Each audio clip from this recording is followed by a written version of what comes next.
and welcome to Ellen Ruth Soap. I'm Ellen, and today I am making a soap using this fragrance from Nature's Garden. It's called Acqua di Gio, and it's an Armani men's cologne type. Wow, this smells nice. It does have aquatic overnotes, a little bit of maybe salty sea air, just a little bit of citrus, and it says that it has some like woody or musky sandalwood type undernotes. It's very complex. It's very, very nice. That's what we're using today. And I was thinking of aquatic kind of sea salt spray, beachside, luxury resort for the colors. Let's talk about that. Thinking with water, I'm going to start with Nurture Soap Siren Song.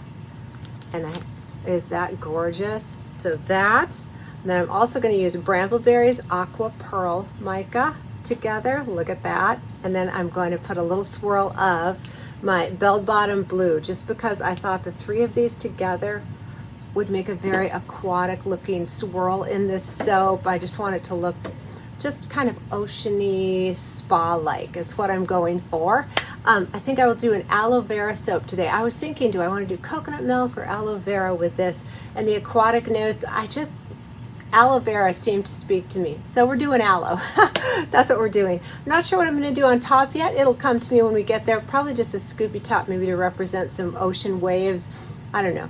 We'll see how this plays. The reviews said that it didn't cause discoloration, acceleration, behaved well in soap, and it's supposed to have a strong scent retention. All good news. So let's come along and make some, let me say that right, Acqua di Gio, aquatic inspired aloe vera soap. All right, it's additives time, and we're just doing the kale and clay and colloidal oats today. I've got my colors off to the side ready to go, and I already have the fragrance in here.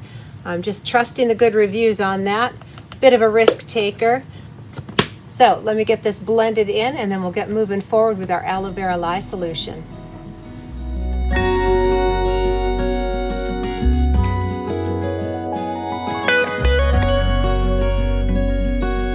Back, and here's my aloe vera lye solution, which does have tussa silk fibers, sodium lactate, and a little bit of cane sugar in there.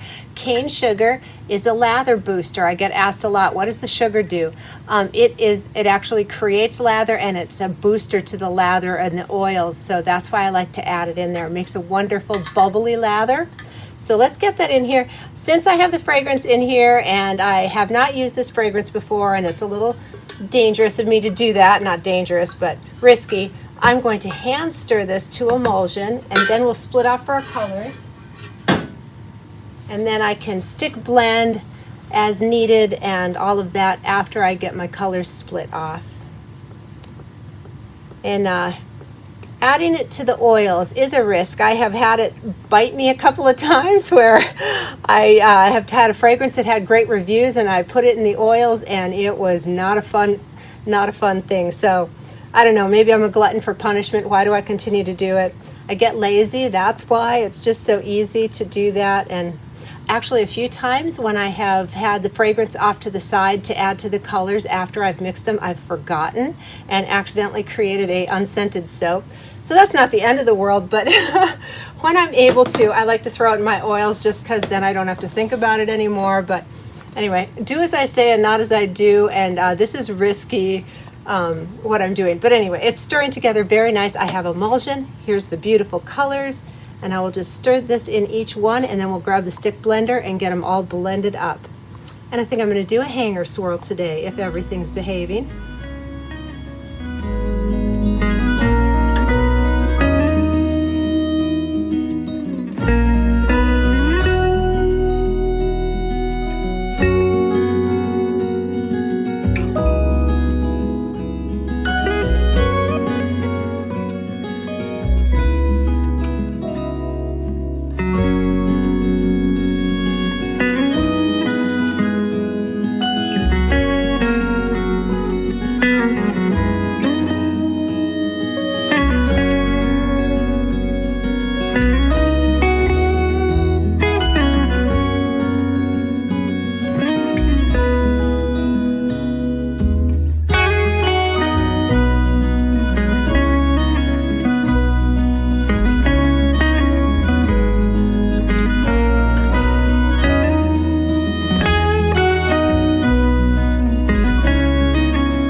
the next day and ta-da! I absolutely think this is gorgeous. I'm so happy. When I did the chevron, I hope I didn't frustrate anyone when I came in with the scoop. I did it kind of wide and I didn't think it was perfect, and so I did come in and do the waves, and I'm really glad I did. To me, that brings out a very aquatic vibe, which is what we're going for here. And let me just say, it smells divine, behaved beautifully. 2 thumbs up so far. Let's get in here and see how we're looking on the inside.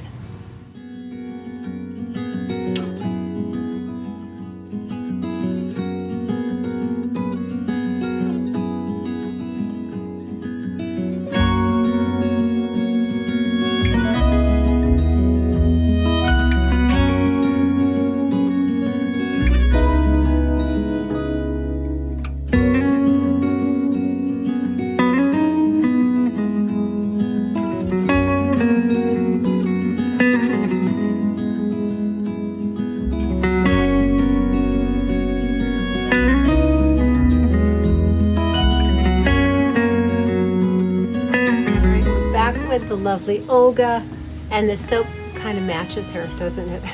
Look at those colors, and I can distinctly see all 3 of the different shades in there. And again, I am loving the top, so I hope I didn't frustrate anyone with that.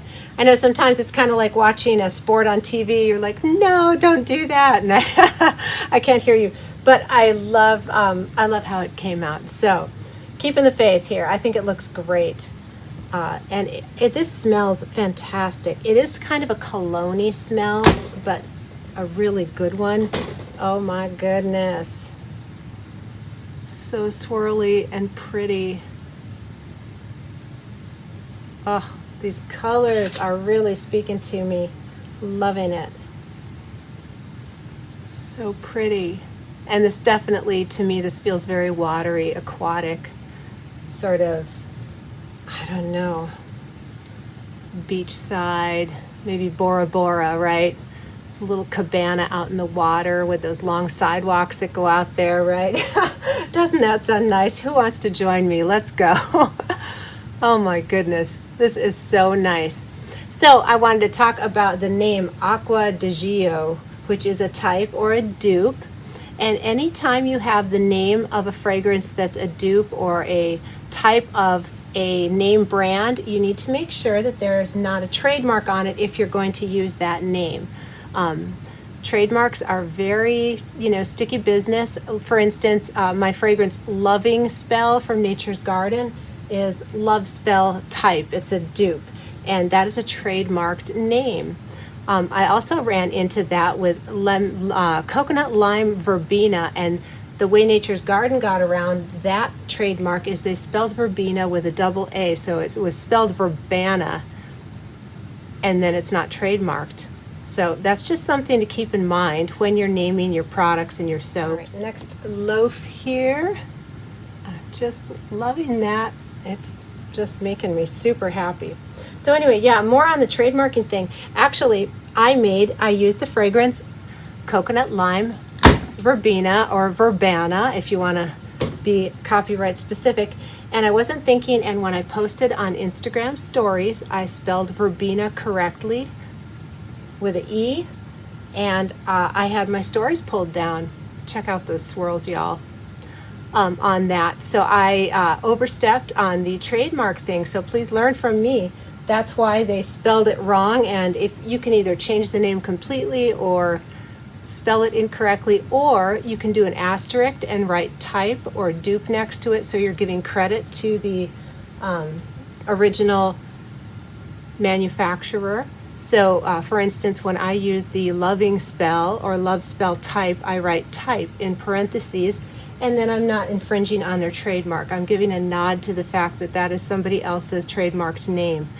Another trademarker person, or not person, but company that is very proprietary over their name is the essential oil blend that makes up Thieves Oil, and it's a big essential oil brand, and they are very, they will hammer you if you use that word without being very careful how you use it. So yeah, so just trademarks, that's something to just note when you're making a product and you're labeling it, oh my goodness, y'all, we're gonna have some patterns at the end. I'm gonna do some swirly patterns for you all, I can tell already. So, yep, trademarks. So, that's about all I have to say on that. Just be mindful and don't steal other people's names. All right, let's get into the last loaf here. Oh, I wish y'all could be here with me to smell these. I know I say that a lot, and it's just true. I really do. I wish I could share this experience live someday. Someday we'll have smell-o-vision. I just know it. It's coming. Oh gosh, look at that. I'm a happy camper today, I'll tell you what. Well, thank you so much for joining me today. I hope you enjoyed today's video, and don't forget to hit that subscribe button, the bell for notifications and all that, so you don't miss anything going on in the soap studio. Thanks so much for joining me, and I hope that you have a really wonderful day.